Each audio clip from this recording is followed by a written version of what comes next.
একদম বছরের প্রথম টক মিষ্টি দেশি আশালো পাকাম বাজারে দেখতে পারলাম।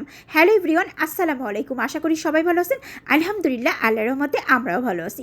যেহেতু আজকে শুক্রবার, সকাল সকাল বাজারে চলে গেলাম। আসার পরপরই দেখলাম যে একটা ভ্যানের উপরে একদম দেশি টক মিষ্টি পাকাম, তাই মিস না করে সাথে সাথে কিনে নিলাম। কেনার পরপরই পাশে দেখলাম যে বাঙ্গি বিক্রি করতেছে, একদম দেশি বাইলে বাঙ্গিগুলা। এগুলো আসলে আমার আম্মু খুব পছন্দ করে বাঙ্গিটা, তাই আম্মুর জন্য একটা বাঙ্গি নিয়ে নিলাম।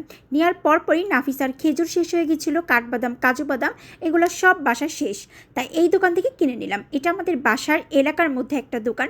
এই দোকানে আলহামদুলিল্লাহ সব কিছু পাওয়া যায়, একদম দেশি প্রিয় সরষের তেল থেকে শুরু করে এভরিথিং সব কিছুই ভালো মানের পাওয়া যায়।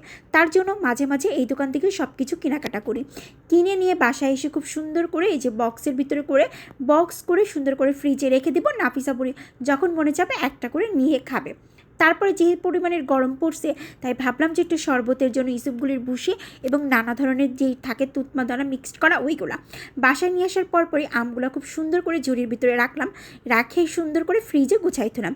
ধোয়ার পরপরই এখানে নাফিসা বুড়ি বললো যে কালকে বিকেলে যেহেতু ভাইয়া আম দিয়ে গেছে, এই আমগুলো আসো মাখা করে সবাই মিলে খাই, যেহেতু প্রচুর পরিমাণের গরম। তো এই গরমে কিন্তু কাঁচা আম মাখা করে খেতে বেশ মজা লাগে। আমার কিন্তু 12 মাসেই টক মাখা করে খেতে ভালো লাগে, শুধুমাত্র যে গরমের জন্য তা কিন্তু না।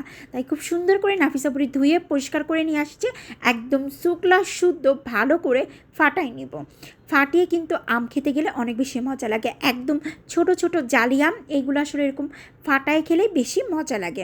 তো আমি নাফিসাকে বললাম তুমি নিচে ধরো আর আমি এক হাত দিয়ে ক্যামেরা ধরি আর ভালো করে ফাটাই ফেলি। ফাটানোর পরপরই দেখলাম একদম ছোট ছোট বিচিগুলা, এগুলো সুন্দর করে এই দানাগুলো ফেলে দেব। আর এই আমগুলো খেতে এত মজা লাগে বলার বাইরে। সব আম ফাটানোর পরে ভালো করে এর ভিতরে দিয়ে দিলাম। এখন খুব সুন্দর করে মিক্সড করব। প্রথমে দিয়ে দেবো ফিট লবণ, তারপরে দেবো মরিচের গুঁড়া, আর তারপরে দেবো সরষের তেল। আজকে একেবারে কাসনও দিব না আর এক্সট্রা কিচ্ছু দিব না, এইভাবে মাখা করব। আর এইভাবে মাখা করে খেতে চেয়েছিল মেহেজাবিন, নাফিসা বুড়ির সাথে আমিও। আমার কাছে এইভাবে ফাটায় আম মাখায় খেতে বেশ মজা লাগে। অসংখ্য ধন্যবাদ আমার ভাইগনাকে, কারণ হচ্ছে নাফিসার খালাতো ভাই কালকে বিকাল টাইমে এসে এই ছোটো ছোটো কচি আমগুলা দিয়ে গেছিলো। আমি বলছিলাম যে একদম ছোটো আমগুলা দিয়ে যাবা বাবা, তুমি প্রত্যেক বছরে আমাকে আম খাও, এই বছরে খাওয়াবা না। বলতে দেরি, কিন্তু আমার ভাগ্নের আমটা নিয়ে এসে দিতে কিন্তু দেরি হয় নাই। ওইদিকে আবার আম্মু খুব সুন্দর করে আজকে রান্না চাপাই দিছে। আমার পছন্দের তরকারি লাউ দিয়ে ইলিশ মাছ রান্না করতেছে আর চিকেন রান্না করবে।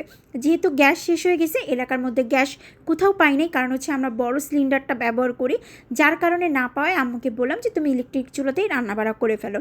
তা এটাই ভালো হবে, আর বেশি বেশি করে রান্নাবাড়া করার দরকার নাই, জাস্ট 2 পদ বা 1 পদ করলেই হবে। রান্নাবাড়া কমপ্লিট হয়ে গেছে। এদিকে নাফিসা বুড়িও খাওয়া দাওয়া করতে বসে পড়ছে। শুকর আলহামদুলিল্লাহ যে দুপুর 2টার মধ্যেই নাফিসা বুড়ির খাওয়া দাওয়াটা আমরা সবসময় কমপ্লিট করে রাখি। আর অনেকে কমেন্ট করে জিজ্ঞাসা করছেন নাফিসা বুড়ির বর্তমান শরীরের অবস্থা কেমন। শুকর আলহামদুলিল্লাহ আজকে সকাল থেকে নাফিসা বুড়ি একদম পারফেক্টভাবে সুস্থ হয়ে গেছে আলহামদুলিল্লাহ। আল্লাহর রহমতে পছন্দের তরকারি ইলিশ মাছ দিয়ে লাউ রান্না করাও কমপ্লিট হয়েছে। আম্মু নাফিসার মেহজাবিনের সাথে দুপুরে খাওয়া দাওয়া করতে বসে পড়লাম। ওইদিকে আবার নাফিসা বুড়ি টিভি ছাড়ার সাথে সাথে বলতেছে সাকিব খানের নতুন একটা অ্যাড আসছে, চলো দেখি। দেখলাম, দেখার পরপরই আমার কাছে মোটামুটি বেশ ভালো লাগছে। একটা আগের তুলনায় এই অ্যাডটা বেশি ভালো লাগছে। তারপর লাউ দিয়ে খাওয়া দাওয়া কমপ্লিট করার পরপরই চিকেন নিয়ে নিলাম। আজকে চিকেনের তরকারিটা অন্যরকম একটা মজা ছিল। আমার আম্মু যখন চিকেন রান্না করে এক এক দিন এক এক ধরনের ভাবে রান্না করে এবং এক এক রকমের মজা হয়, যেই তরকারিগুলা কোনোটার সাথে কোনোটাই কম্পেয়ার করা যায় না, এত পরিমাণে স্বাদ হয়। শুকুর আলহামদুলিল্লাহ আল্লাহর রহমতে মা বেঁচে আছে বলে এখন এরকম সুস্বাদু খাবার খেতে পারি। এই ছিল আজকে সারা দিনের ব্লগ। সবাই ভালো থাকবেন, লাইক কমেন্ট শেয়ার দিয়ে পাশে থাকবেন। আল্লাহ হাফেজ।